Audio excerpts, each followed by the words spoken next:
So I went to a very posh private girls' school. I mean, actually no, it was co-ed to start with. Very posh, straw boaters. We played lacrosse. We did all this, but with a twist.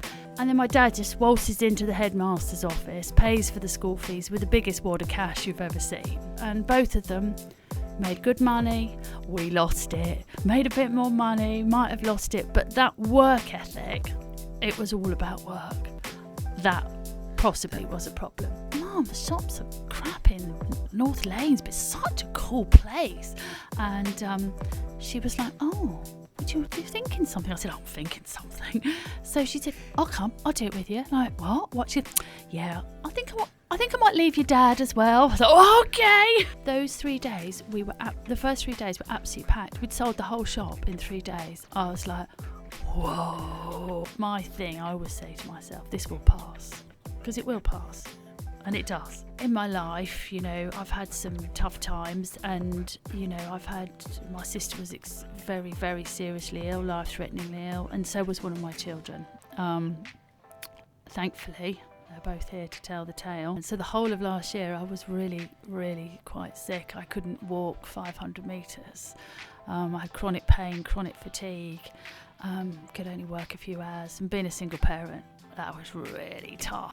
I got divorced 7 years ago and I was a complete mess and I couldn't function. I mean, we changed every single part of the business. Suppliers, decor, socials, team, training. I did everything bit by bit. I mean, I even painted all the bloody walls on these enormous, huge ceilings. And bit by bit, I did grow that business, and pretty exponentially in the first few years.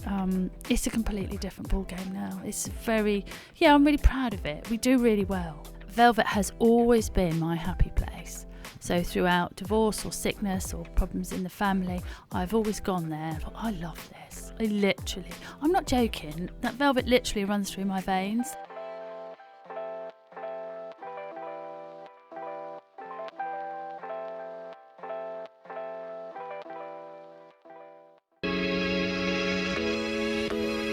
I'm on a mission to help the world to see success differently. Through sharing the stories of our guests, I hope to inspire those that listen. This is the Different Hats podcast, produced by H2 Productions. I hope you can join us on this journey.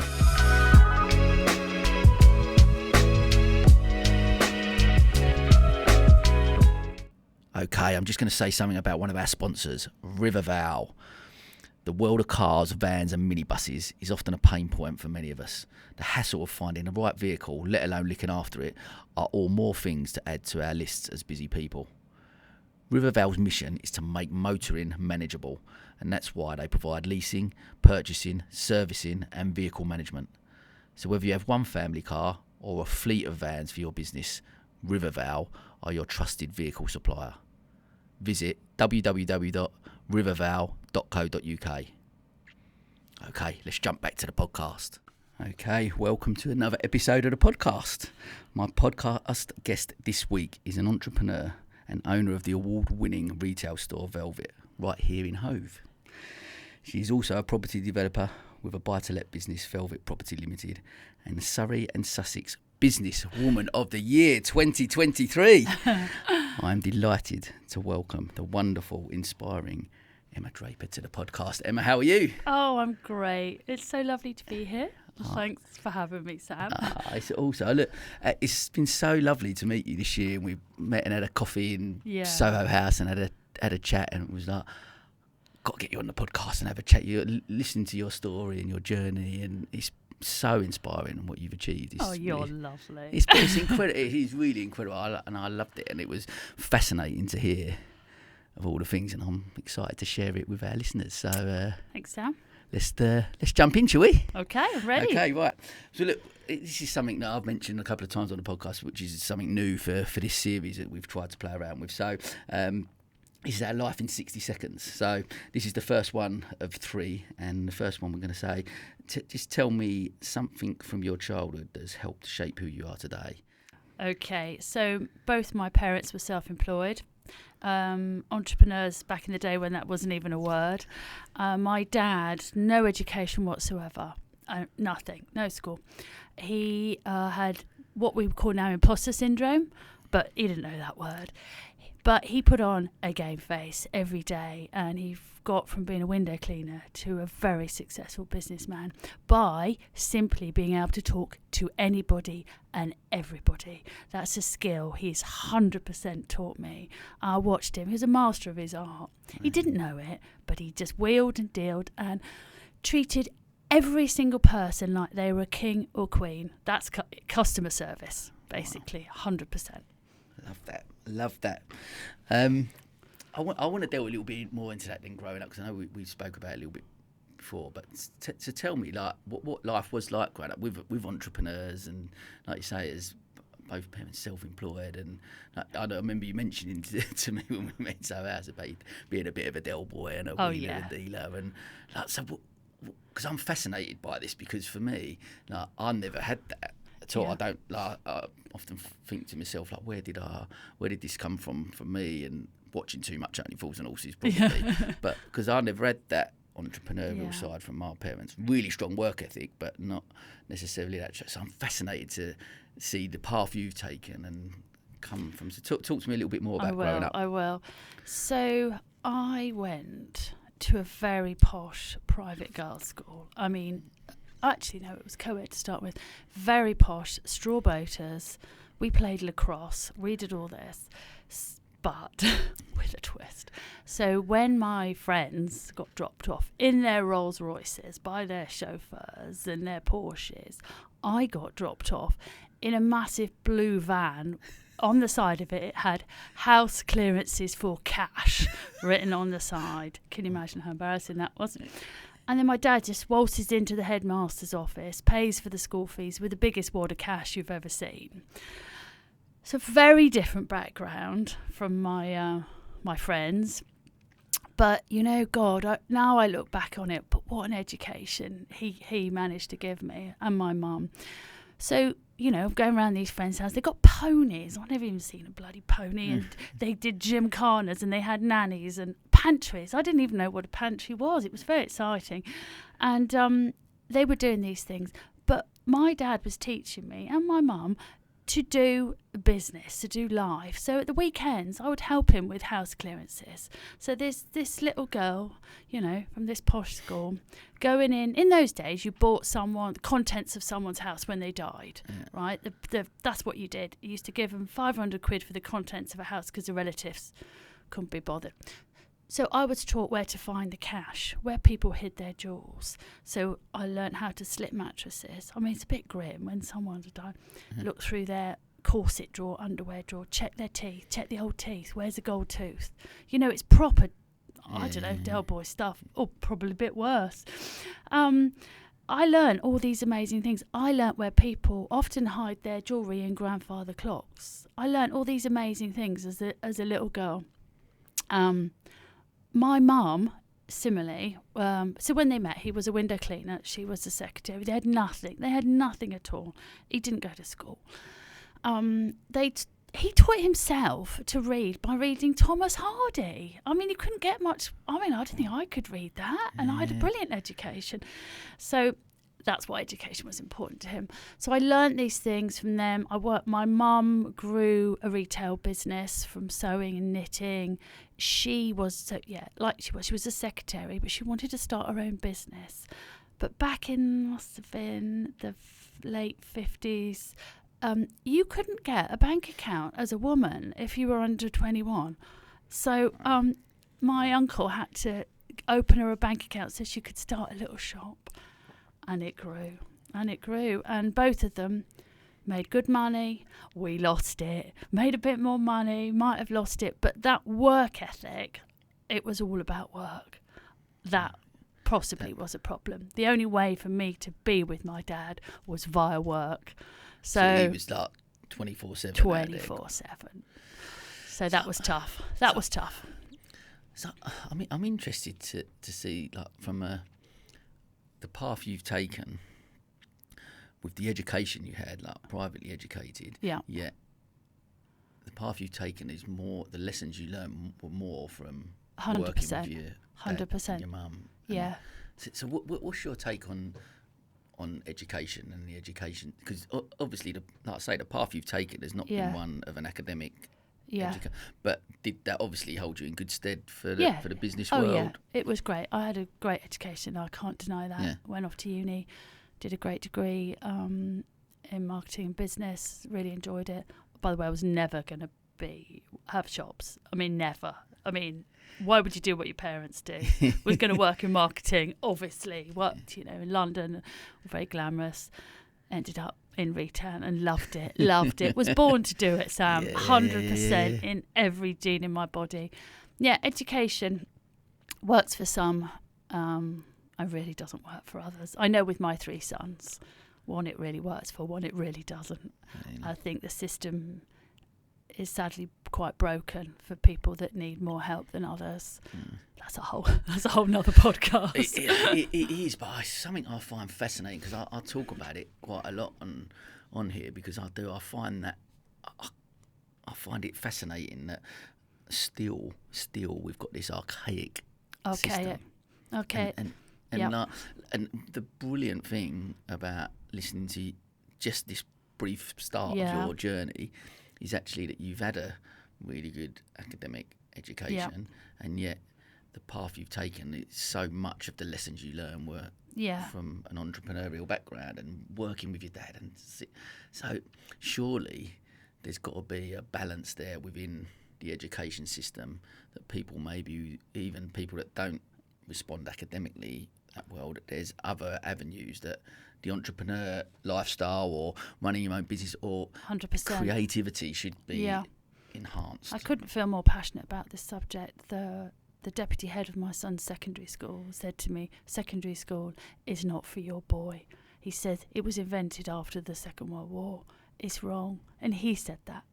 And it was, my son described it as prison. Because when someone's, say, neurodiverse, putting them in isolation is never going to work. And it's been a long battle, and one that we didn't get through in the end. But you know what? He's got an entrepreneurial spirit. We're going to be fine. I love that, because it's just tapping into the way people absorb content, the way people learn, all of these things have got to be analysed. I think we spoke about it briefly when we had a coffee before. I said about, I've got twins that are the same age. One's really academic and reads everything, and the other one doesn't like reading. Exactly. And our school rang me and were like, Luke's a little bit behind. Yeah. What? Do you mean he's behind? He's 7. Oh, he's not. And I just couldn't. I got a little bit upset about it, to say the least.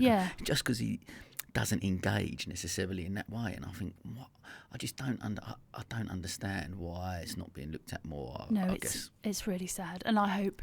My son has serious dyslexia. Why on earth was he made to study Shakespeare?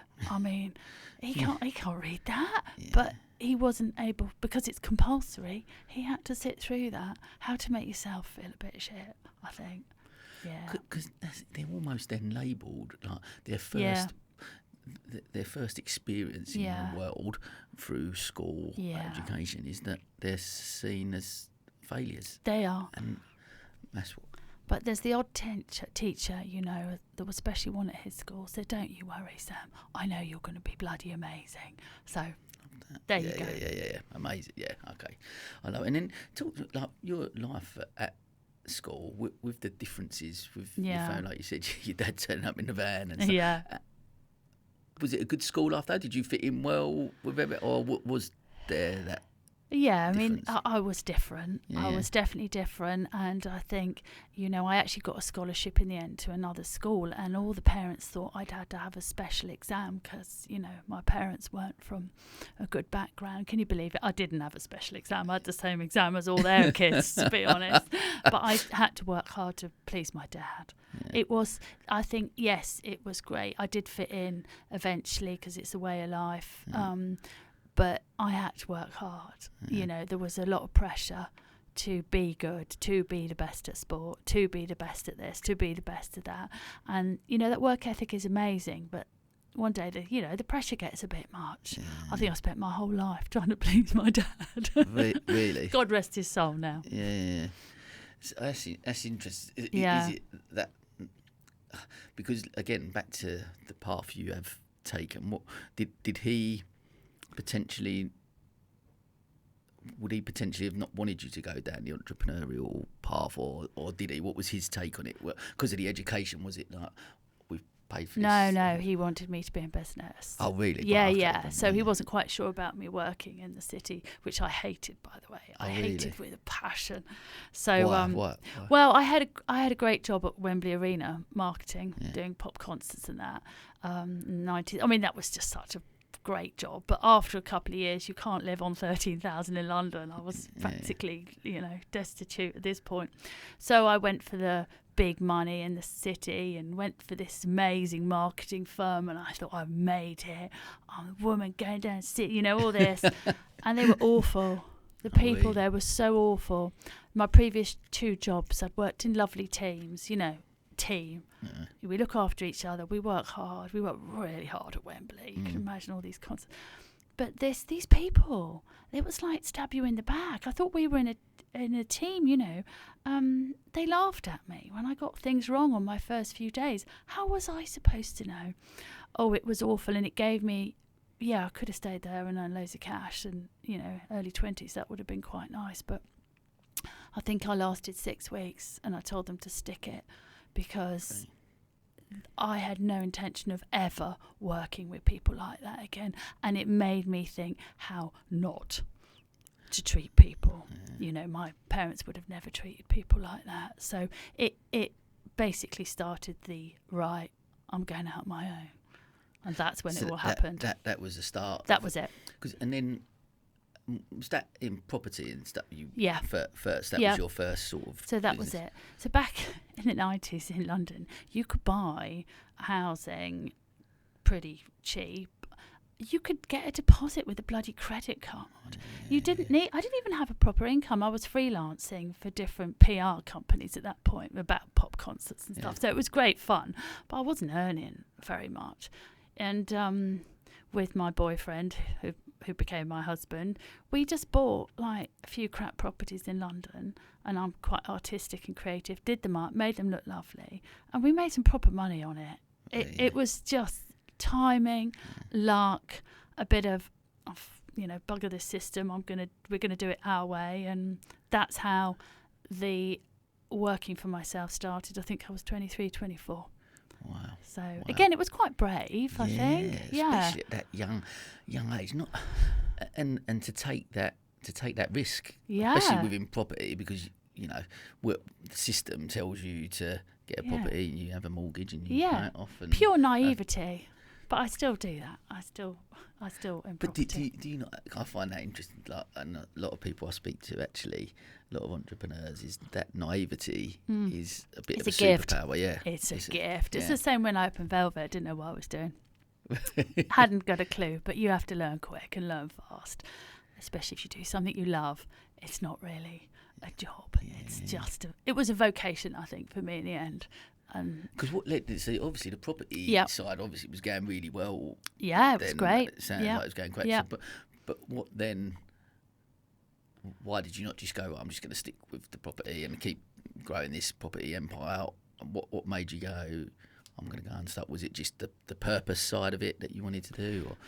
It's again naivety. I just went down to Brighton to see a friend from London, and I'm like, oh, this is really nice down here. This is like 1998 or something.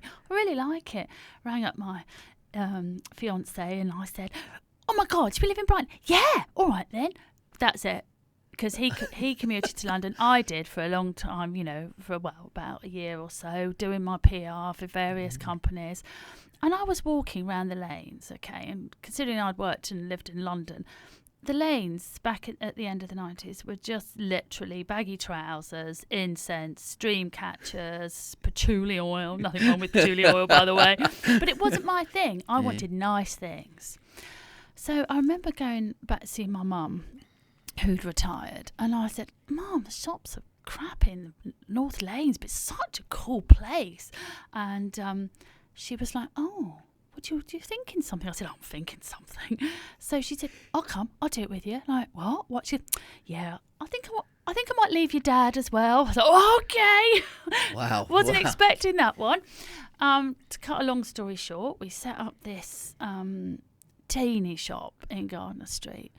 And it was all things that I liked, like that I knew women of my age or older would like, and that my mum would like, because we love fashion. Mum and I love fashion, love nice things.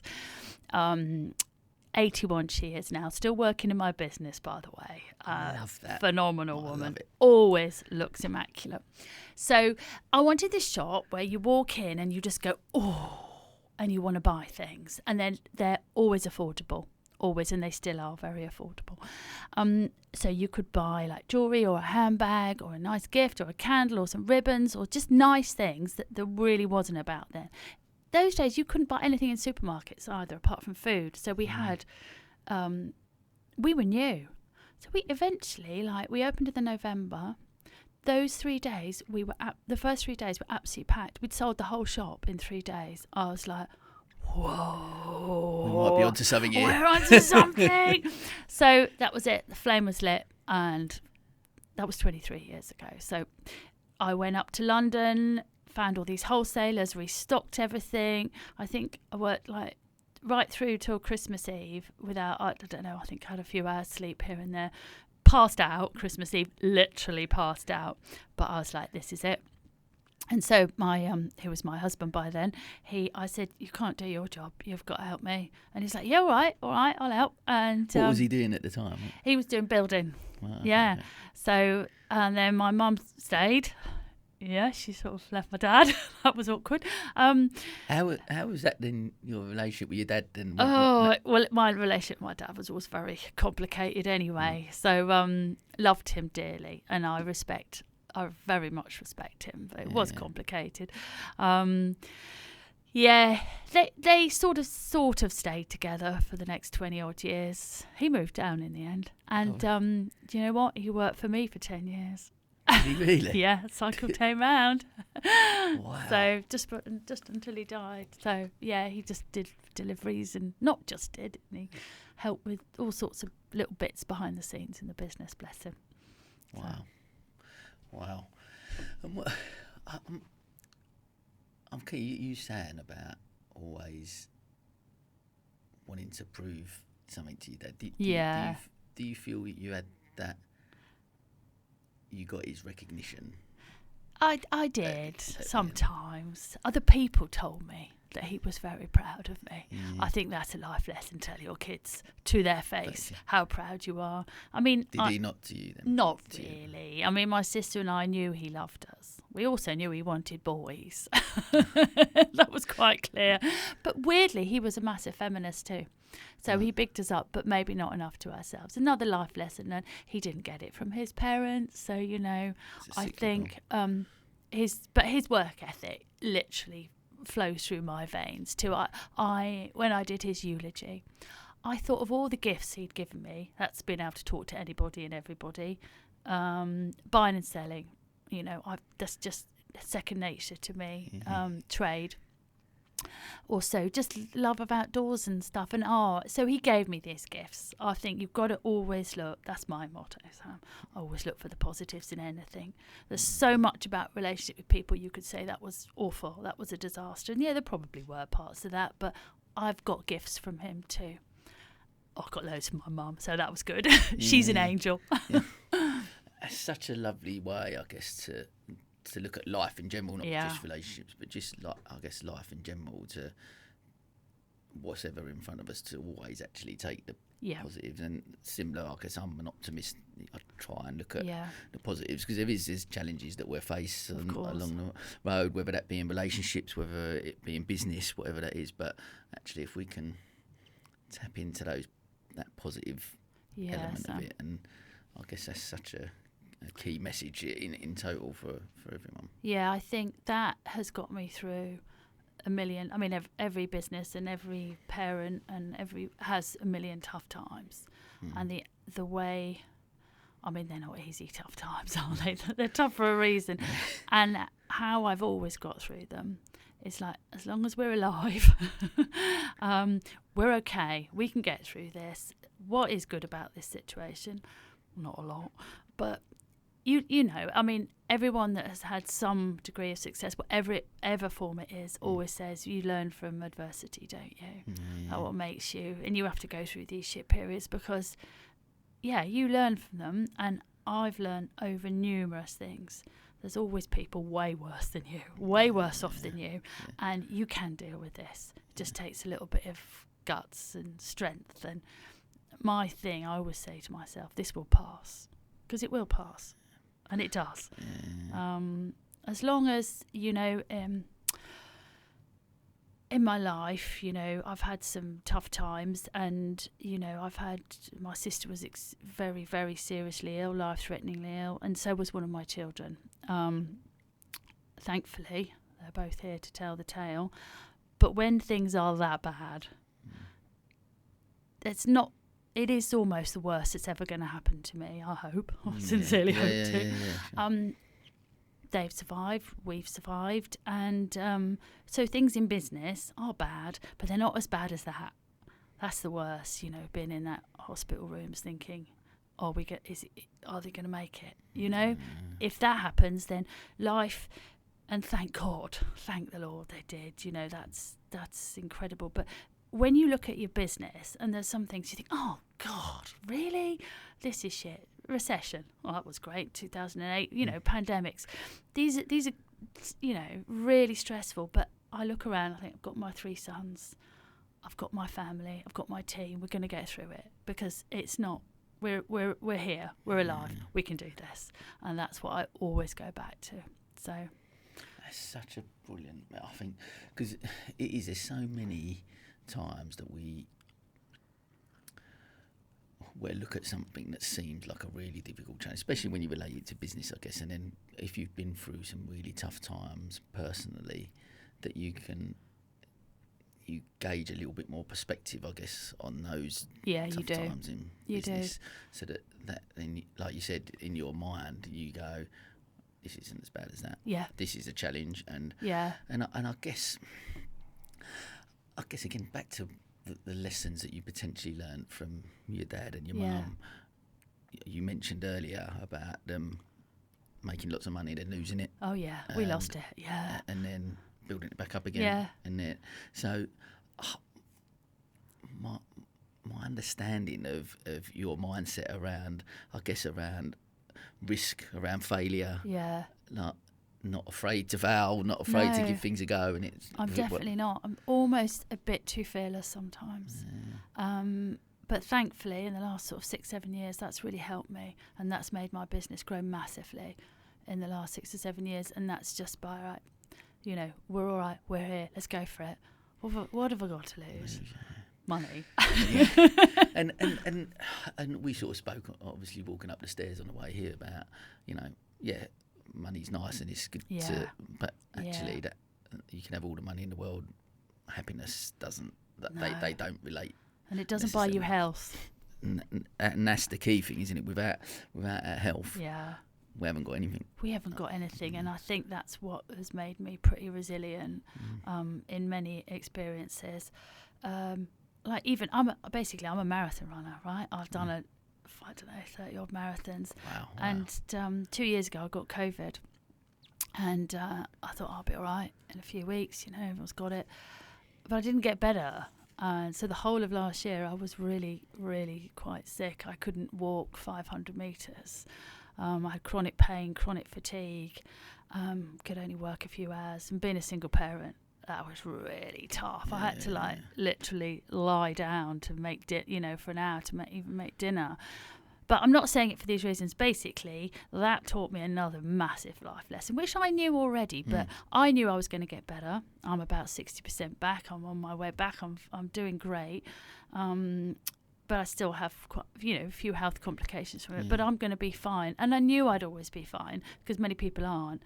But when your health is just gone and you can't do your normal things, it's such an eye-opener. Yeah. Oh, we'd all love a few million quid, but without your health, it's not. It doesn't mean anything, you know. So, again, it's such an. I've just recently read just read the new Stephen Bartlett book, and they talk about that a lot. In that about the main thing, like he is a multi-millionaire and done very well, etc., etc. Yeah, but he has. Actually, he's looked at life and knows that didn't give him happiness. Yeah. But actually, the main thing from the podcast and everything he's done since has all been about actually, do I get enough sleep? Yeah. Am I healthy? Yeah. Because actually, you take that. If I take the health elements away, none of this works. Yeah. Nothing. It doesn't work. Happens. It doesn't Family, everything else is not there. And if you're not healthy and you don't look after yourself, you can't look after the people that really need you. Like my kids, for example. I think I've 100% learned that you've got to look after yourself first. Yeah. I mean, it took me a while to learn that one. Again, this is something what's happened with the podcast, it has become a little bit like therapy for me, to be honest. Because I'm so curious about trying to become the best version of myself and speaking to amazing people like you, that I get to ask these type of questions. But I was the same, so I would look at, if someone were to say to me, where am I on the hierarchy, where do you put myself in the thing, I'd go, well, my kids are there, then my wife, mum and dad and brother, and then I'm probably somewhere underneath here, and I'm all right, so it don't matter. But the amount of people, I've read a few books and people I've spoke to saying the importance of going, you've got to be there, no matter, above your kids, above everything, you've got to be there, because it's that analogy around when you're on the aeroplane and the mask, isn't it? You've got to put it on, got to put it on yourself first. And I'm still trying to get to, I'm trying to change my mind shift around that, but it's a difficult thing to be when you're always putting yourself that. It's really hard, Sam, and I learnt the hard way on that one that you can't do. I got divorced 7 years ago, and I was a complete mess, and I couldn't function. I think suddenly becoming a single parent of 3, it was definitely a challenge, and it took me ages to work out. Unless I'm all right, they're not going to really be all right. And I needed the headspace to be able to make sure that I could look after them, provide for them, 100% put the kids first. I still do, you know what I mean. But now I make sure that I'm okay too, because it was a real corny journey. It was a real journey. I'm 50 now, and I've think, oh my God, I might have cracked this one a little bit, and then something comes along and you haven't cracked it. So it's an ongoing plan. It's definitely an ongoing plan, but that was a sort of trigger after sort of wallowing and drinking too much and not making the right decisions. Not that the kids really knew that bit, by the way.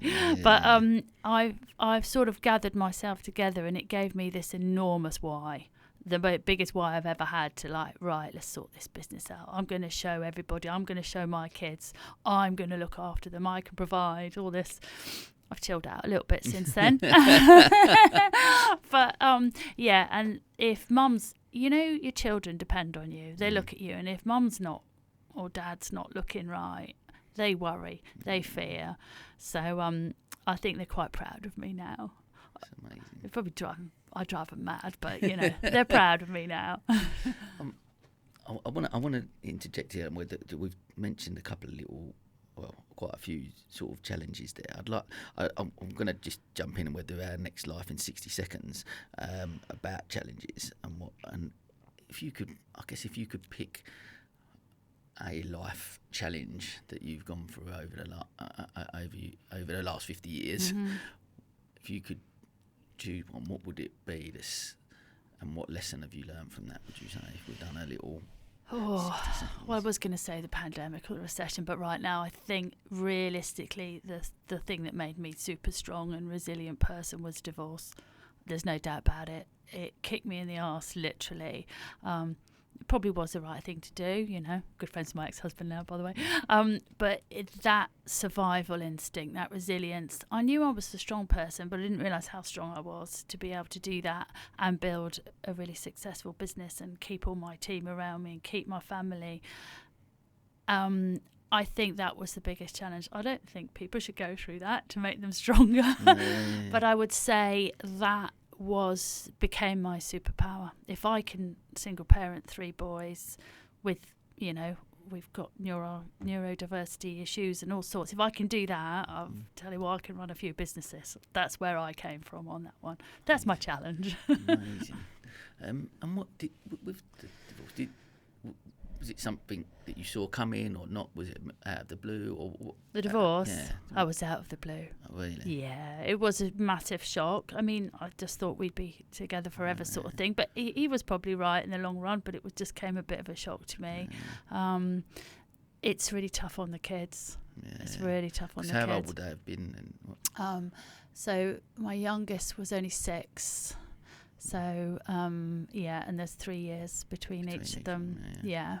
So it was really tough. So you mentioned at that point about it being a really tough challenge, it hit you really hard.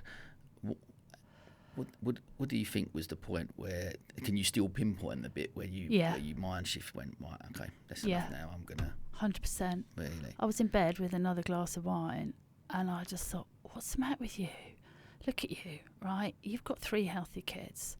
You've got a brilliant relationship with your mum. You've got a lovely sister. You've got it all going on. You're not poor. I was worried about, I was thinking I was have to get rid of the family house, and I didn't want to because I wanted them to have stability. That frightened me. I didn't want to I've been in property all my life.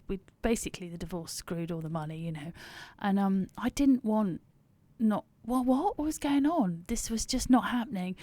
So I was like, right, come on, woman. So gave myself a massive talking to, and I wrote down all the things I could do. The business was ticking at this point because my heart hadn't been in it for a year, I would say. So I said, right, I can't live on that enough money. I can't give my family what they need on that income. So I literally wrote the most enormous pages of list, went to my right-hand woman at work, Gemma, who's still with me 15 years on. I said, I want to change everything. She's going, I'm a bit nervous about change. And I said, yeah, me too. Let's do it. And she said, I'm behind you every step of the way. Presented all my ideas to the team at the time. And I'm like, all right, okay. Ooh. I mean, we changed every single part of the business. Suppliers, decor, socials, team, training. I did everything bit by bit. I mean, I even painted all the bloody walls on these enormous, huge ceilings. I'm glad I don't have to do that now. I was not good at that. And bit by bit, I did grow that business, and pretty exponentially in the first few years. It's a completely different ball game now. It's I'm really proud of it. We do really well, and I've managed to buy a lot more properties with the profit since, and do all that. And I am super proud, and I've still got most of that team, and they run it now. There's 4 of them that are the management team. They're amazing, and that is, again, you look after the good people because they don't give it you back. Because I was all over the place for a while, and they were there. And I hope that I've been there for them in their personal dramas. We are, I know it's cheesy, but we are a bit of a family. But you get, I follow you obviously on social media, and you get in the what comes across really clearly is just how much fun it looks like. We have fun. You just look like there's a massive, exactly that. There's a massive family that are just there having a lot of fun. Yeah, we do have a lot of fun. They work hard, but we do have a lot of fun, and I genuinely care about them. That's the thing, that they are my family. Velvet has always been my happy place. So throughout divorce or sickness or problems in the family, I've always gone there and thought, I love this. I'm not joking. That Velvet literally runs through my veins. And I know I talk to the shop. It's really weird. But, it is. And the girls there, all 16 of them, bless them, in all their different roles, they know how much it means to me and how, I support my mum through it and my family, and they know. And it is they're the beating heart of the business. I couldn't do it without them, and I do. So that's when things, maybe go a little bit wrong. I think about them and I think, I'm a lucky woman. So it's so inspiring to hear, and I guess there's so many people listening who are maybe going through a bit of a tough time. Yeah.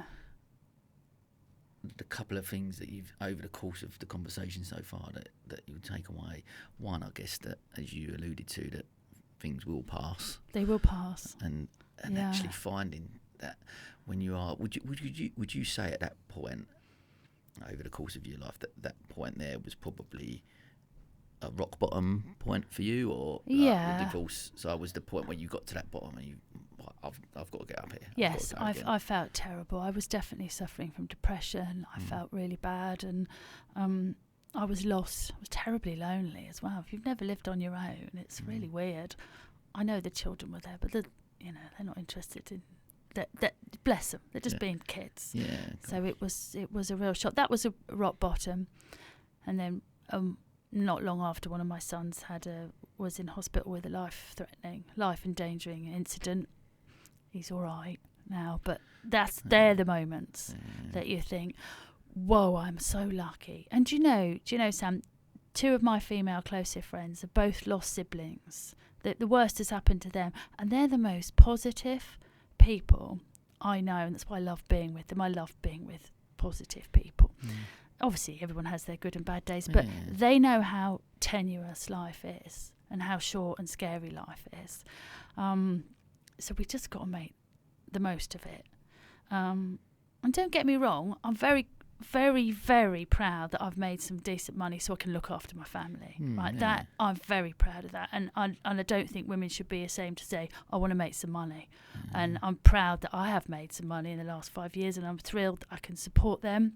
I can support my mother. I can invest in my sister's business. I've invested in friends' business. I can do that, and that gives me enormous pride. But without your family in your house, I mean, I know I keep banging on about it, but that's what gives me joy. It's such a, honestly, it's just, to be honest, it's the essence, I guess, of why I wanted to have these conversations on the podcast and speak to people like yourself, and because I think there's a couple of really big things I take away from. One, that actually making money is not a bad thing. That's fine. No, it's not. And it does upset me that women aren't really allowed to say, I want to make some proper cash.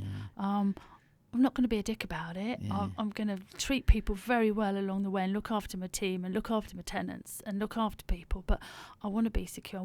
If my mum needs a whole new set of windows in her house, which she does, I can say, right, Mum, it's all right. We've got it covered.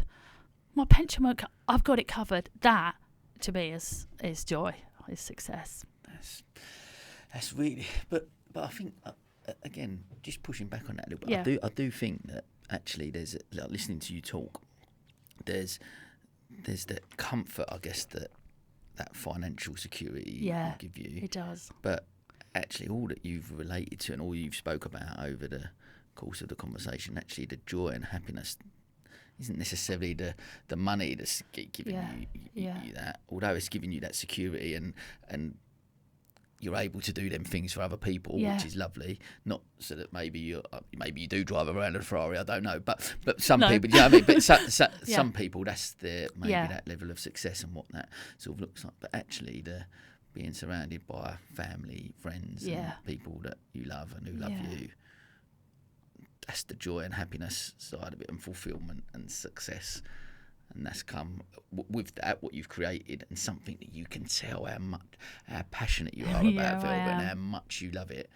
And for any business owner out there, anyone that's listening, they go, you've got to love it like that, and that you've got to love it. The other side, the money is a byproduct of that. I think that's the thing. I think if you find something you're good at, you know, you often hear people say this, the money will follow. I mean, obviously, when I started business, I didn't know. And I've certainly lost it in the 2008 recession, but I still loved my business. You know, people say, why don't you sell? I'm like, never. I can't wait to go into work some days. I get really excited about seeing the girls, planning. You know, we're working on next summer at the moment, and I'm really excited about what's coming in next summer. And it just still gives me... Or maybe that's the wheeler dealer in me, that when I see what we've sold that day, I was like, that's a new product, it's sold, it's working, whoa! You know. You still get that buzz. I still get that buzz. And just talking to my customers are awesome. You know, we're very lucky they travel from all over the country now. We have a whole contingent that come from Scotland every 6 months to come to see us in Hove. It's fantastic. That is amazing. It's because we look after them. So we look after our customers. Because you've got to remember that you never lose sight of who your customers are, because they're again, you're nothing without them. You're nothing without your people or your customers, whoever they may be. I love that. Look, I want, as we're on still the theme with challenges and stuff. I want to. You mentioned it just there about recession. Mm-hmm. We mentioned a little bit, obviously, pandemic. Like, running for over 2 decades, you've been running different businesses from property and retail, which actually, from a recession point of view and from a global pandemic point of view, have got to be hit pretty hard. Yeah, they were. So, talk to me a little bit. First recession. Talk to me a little bit about that. What happened to the business then? How did you get through that? How badly was it effective? Talk to me. Yeah. And the property side of things as well. Yeah. Well, certainly with the shops, 2008 we had 4 stores with 35 staff, and it was tough. It was super tough. So I had 2 stores in Brighton, and we just we got a good offer on one of them, and just had to take it, which means, unfortunately, we had to let I had to let half the team go, and making those. It was okay with some of the students and stuff because, you know, they could get other jobs and buzz, but it was the people whose rent, they needed to pay rent and all this. You know, I looked after them best. I mean, I didn't pay myself for, I don't know, 18 months or something. I looked after the people as best I could.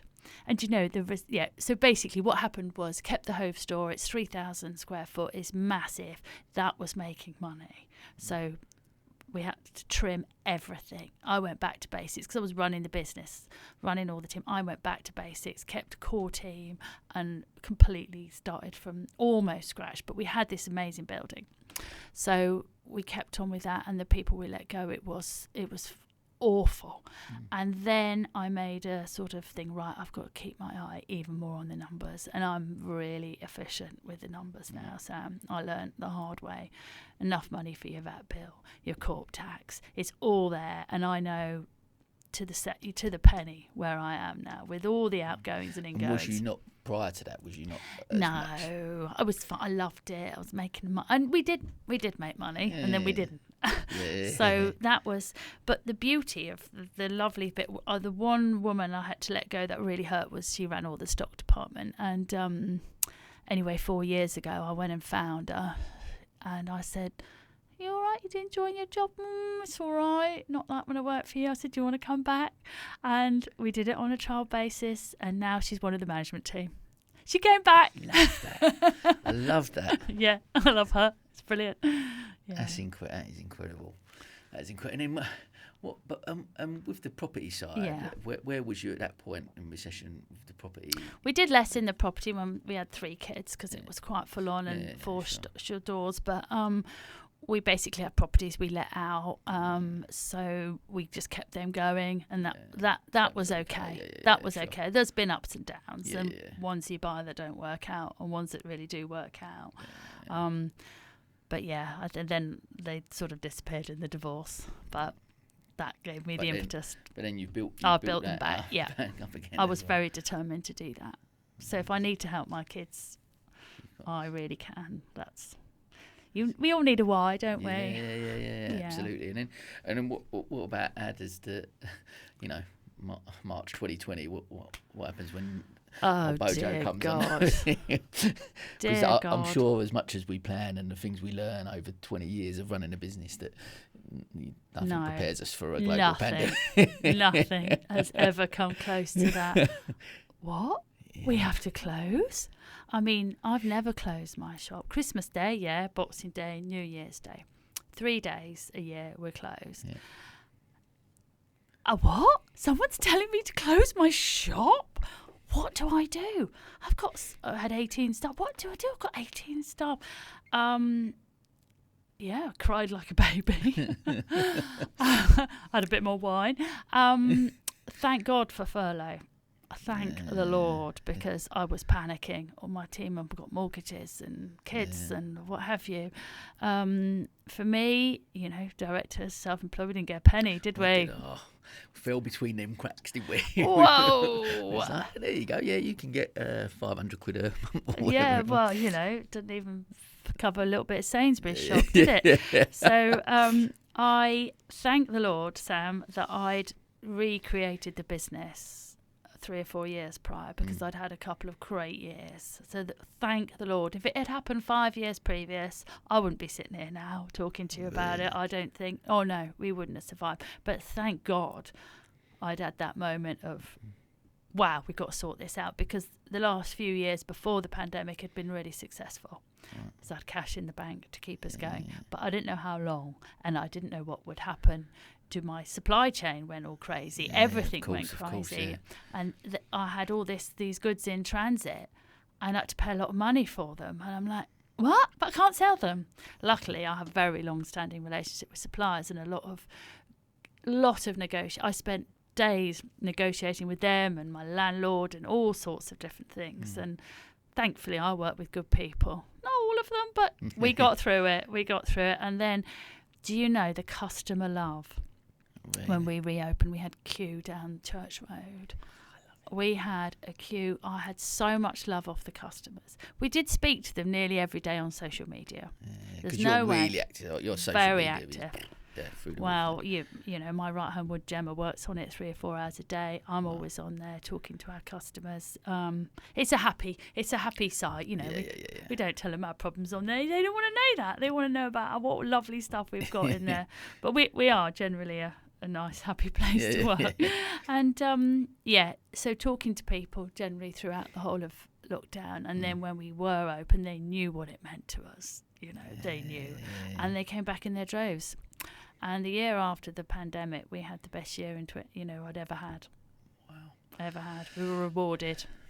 But so a couple of things there for me that I will take out, and I'm sure listeners will as well, is actually a key message is about culture, right?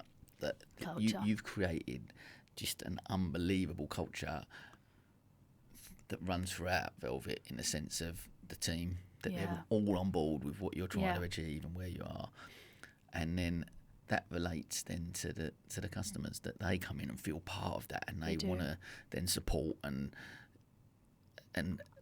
creating that. That's the bloodline of the business, right? That culture is the bloodline. It is. The team are the business. And I think they know that. They know what I think of them. The 4 managers have been there a long, long time. And Gemma, my right-hand woman, she started off as a Saturday assistant. She's done every job in the business. And now she's in charge of big buying budgets. And she runs all the marketing and the buying. She just is, pretty much running the business. I keep my eye on all the financials and oversee, but she's learnt all that, and it's believing in people and also spotting what people are good at. And I remember giving her first, long time ago, shop floor manager job, and she's like, I can't do that. And I'm like, I know you can. I've seen it. I can see. I think it's focusing on people's skills. So, for example, Helen, who runs all the stock department, she's deeply organised. She loves efficiency. She loves systems. And then we have the girls like Ellen. They're the creatives. They're doing the displays. They've got the vision. It's finding out what people are good at and backing them. Also letting them make mistakes. I always say to them, don't worry if it doesn't work. We're not working in A&E. We're not. There's no life or death here. If we cook it up, we sort it out. Don't worry. And I think they know I believe in them, and they pay it back in, and I look after them financially as well. You've got to pay people well. What a great message as a leader, because actually and I'm keen to see as well. I'm assuming the answer to this is yes, but you're like that with your kids, in the sense that empower them to do things, empower them to try things and make mistakes. I'm always backing my boys. I really am. I'm always telling them they're fantastic at things, and they don't, because we have a few things. They don't always believe that, but I will continue to tell them until I'm blue in their face. And Sam, they go, oh, not one of Mum's speeches. Oh, here we go. Can't we just have a family dinner? And, you've got to believe in yourself, boys. And they take the piss out of me. As you can imagine, I'm outnumbered. Yeah. But I love that. Like, I'm the same with mine every single day. Oh, yeah. Without fail. I tell them they can believe. Yeah. I posted something the other day, and I spoke about it. It was something there's the woman who Sarah Blakely, who runs Spanx, who started the founder of Spanx. Yeah. She commented on something the other day and said about that her dad used to ask her every day, "What did you fail at today?" And I was like, I really like that. And I did post the other day, and I'm not sure if I've mentioned it to you, but I was blown away by this. This is from my daughter Sienna. I had my T-shirt on that says "There's no failure, only feedback." From the episode with Steve Sallis, and they was reading it. And I was like, and I said, so I'd heard this thing, and I said, I'm going to ask you every day what you failed at today. Sienna's gone to me, "That's just a growth mindset, that isn't it?" And oh my God. I was driving at the time Nailed with it. Kelly. I'm like, I looked, I was like, nearly crashed the car. And I'm like, all right, what's a growth mindset then, Sienna? And she's 8 years old. And she went to me, well, I did write it down as well because I knew I'd forget it. But she said something, well, it's just perseverance and the value of resilience. Oh my God, Sam, you've killed it. You've nailed it. She articulated better than I could, and I was like, oh my God. No, and she went, yeah, just never giving up, Daddy. And I'm like, right, that is it. Your my work is done. Yeah. I was like, I'm going to get her on the podcast. She's going to start interviewing. But it was just, and I'm adamant that the thing I want to listen to you talk about stuff and how you are with your team, how you are with your kids, like you just mentioned, that just giving them that self-belief. It is self-belief, and that empowering actually as a leader, especially within the business world as a leader, allowing people to make mistakes and and again, I use Stephen Bartlett a lot because I read a lot of it and I listen to a lot of his podcasts, but great. he says that about failing fast and just learn, like actually having in your business plan an opportunity to just allowing people to go and make mistakes. And that's 100%. And it's a brilliant way to encourage people to grow, because that's where growth happens, isn't it? Within that. Oh, it completely does. And don't get me wrong, I've made a million manager mistakes of leading people, and you learn, don't you? You learn, and then you learn how to manage people. Everyone you need to manage slightly differently. I think if you're working in a close team, everyone responds to different things in different ways. But I feel much more confident in my leadership style now. And to see them grow is so exciting. And it gives me, I'm like proud mum. I really am proud mum. And it's ridiculous. It also gives me like, oh, wow, look what they're doing. Look at them. Look, it just gives me joy.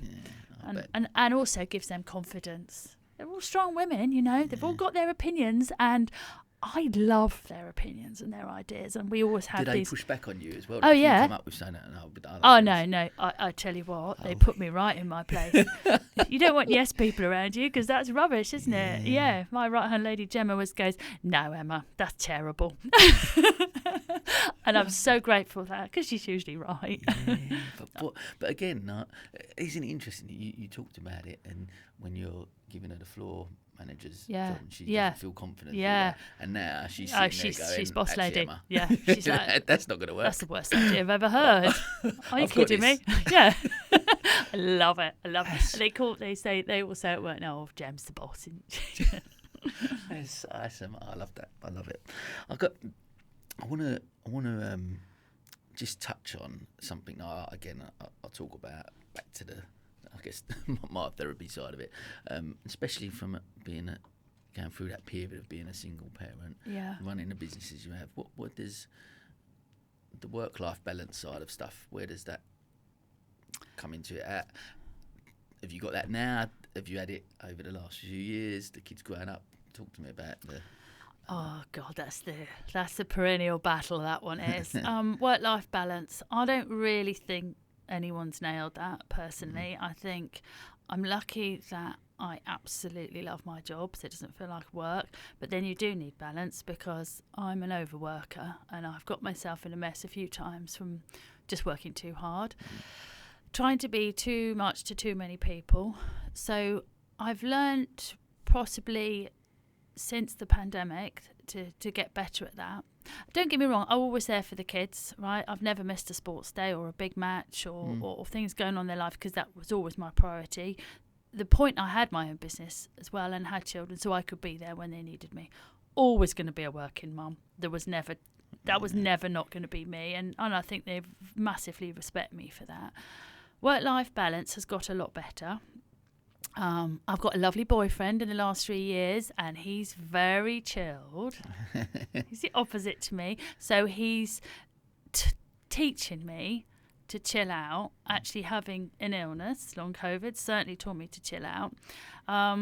I think I'm getting much better at it, because also my children are older. The eldest has left home. They don't need me as much. So I am putting myself way up the pecking order again, which, is something I'm really working on.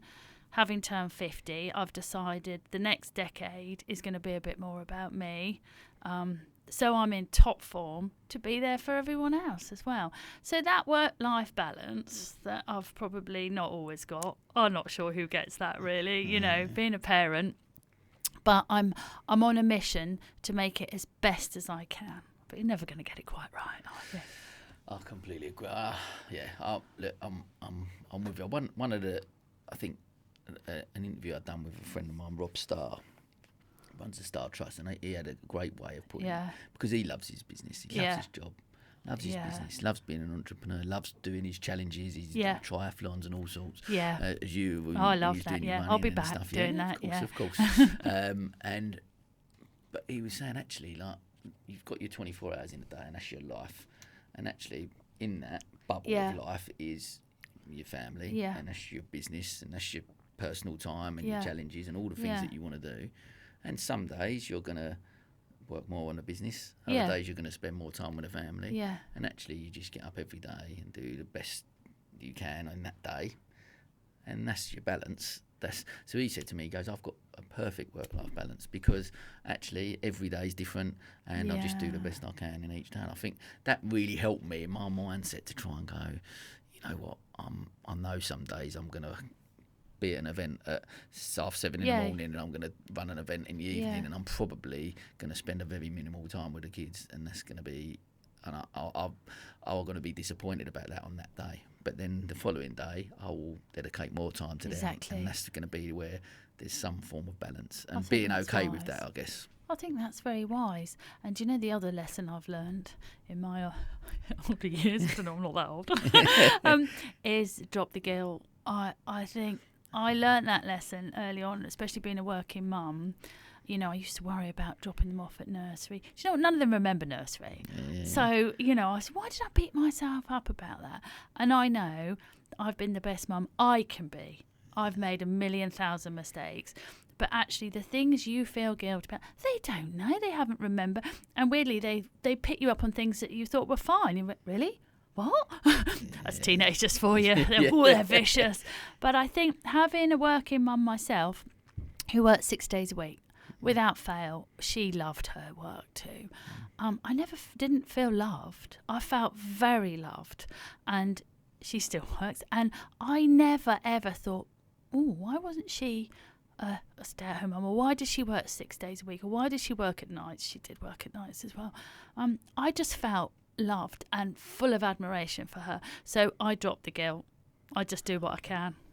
And if it's not good enough, it's not always good enough.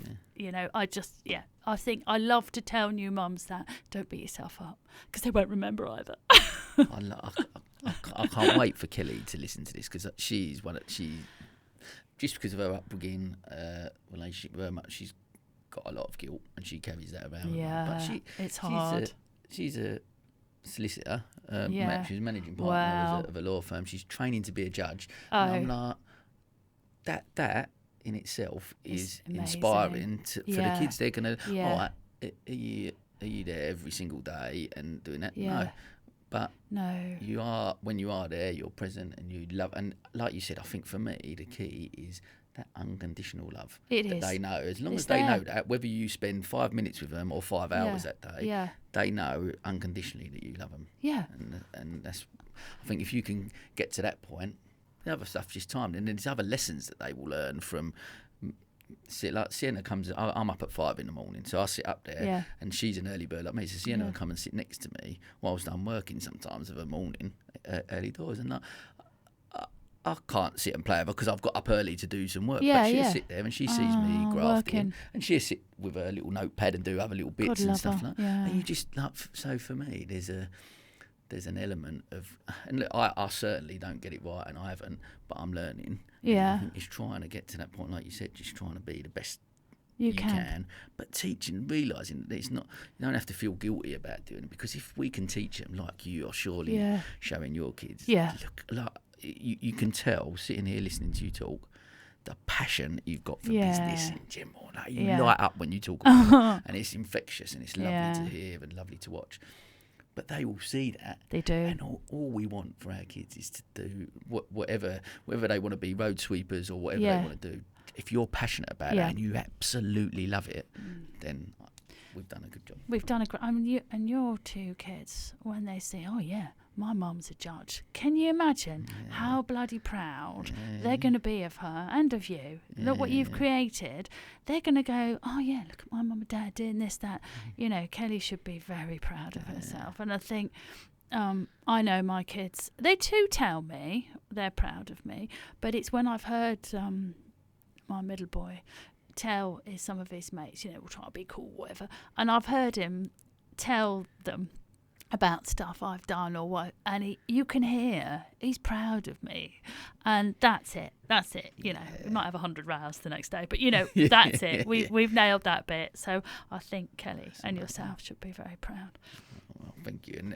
And back at it, I'd just like to say it's just fascinating to have these conversations and listen to, because we all question ourselves, don't we? Yeah. You know? But that's why I love doing this, because you talk and you listen and you bounce off and you talk about different journeys and where you've been and what you're doing, and it's so. But it's almost that validation. We go, actually, look at what you've achieved and how successful you are, and as a single mum as well, and all them things along the way and all that journey, and it's so inspiring to listen to, and I thank you for sharing it. But we're coming towards the end. There's a couple of other bits that we're going to finish up with. So this is our last Life in 60 Seconds. Okay. And this is the main essence of the podcast, and the new tagline that the brilliant Inside Stories come up with was helping the world to see success differently. So looking at where you've been, where you are now, where you're going, 60 seconds, tell me, how do you define success? Okay, in my 20s would be to have £1 million in the bank. That'd be quite nice. But 100%, I mean, I've been through this, but 100% that I'm healthy, my family are healthy, I can afford to help them, I can live a good life, I can give back. It all sounds cheesy, but it's so true. It's so true. I think having built up resilience, and that I know that I can be happy and my family can be happy, that's it for me. That's it. There's no more. Love it. Amazing. And tell me then, what does the future hold for? Well, here we go. Hey, Sam. So I'm a woman with about 8 million ideas all the time. It's really tiring. I have monkey brain of the highest order. So that's why it's hard to chill out, work-life balance and all that. So, Velvet's going great guns, but me and the management team are looking at all different ideas to grow Velvet. Property business is fantastic. I'm just looking after my tenants at the moment. Definitely not buying any more properties with the current interest rates, but things will change. I've invested in a few other businesses. I've gone back to I'm doing some studying, thanks to one of your friends, Kyriakos. He's got me on a course learning how to grow business. Good man. So I will be going along that journey to see what I can grow, and also to see I might well invest in some other businesses that I'm interested in. But going back to the new decade and the decade with intention, I've got to look after myself and my health. And that's sort of, I guess, number one. I just need to quieten down the monkey brain, Sam, and not do 8 million things. But I would say what I have done the last sort of 6-7 years is be head down, and I've worked super hard with a very single determination to make success of the businesses and look after my family. And now I've only started networking this year. How I met you, it's only this year, because it's been a bit of a lonely journey. And it has been lonely because I've just done it myself. I've just grafted, been a mum, grafted. And I'm just getting my head above the parapet now, meeting people. I've been on business retreats, I'm meeting people through you, and I need peers, I need people to talk about stuff with. You can't do it all by yourself. So this whole new Emma is really exciting, and yes, and I'll always be doing velvet because I love it. That's incredible. And then so with that, if you looking then back at your journey, if you could go back and you talk to a 24-year-old Emma starting out on that journey, would your advice for her be to do it as you've done, or would it be to surround yourself with other people, be on that networking scene, go out and meet peers and grow the business that way? What would be, because you have had your head down and look at what you've achieved has been incredible, but like you said, potentially a lonely place for a period of time. Definitely. Ask for more help, Emma. Really? You don't know everything. In fact, you know nothing, especially when you're 20. Yeah.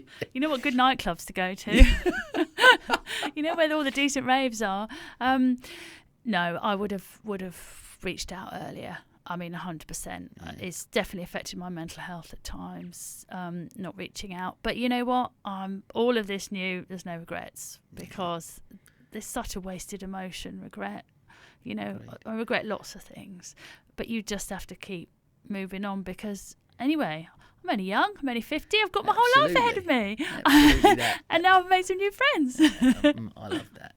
And like you said, it is.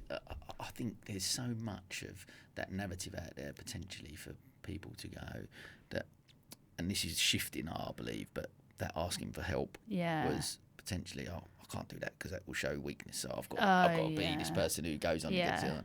Whereas there is a shift. It's not where we should be, I don't believe, but it's definitely a shift. And I think actually it's a sign of strength, actually putting your hand up and going, you know what, I don't know.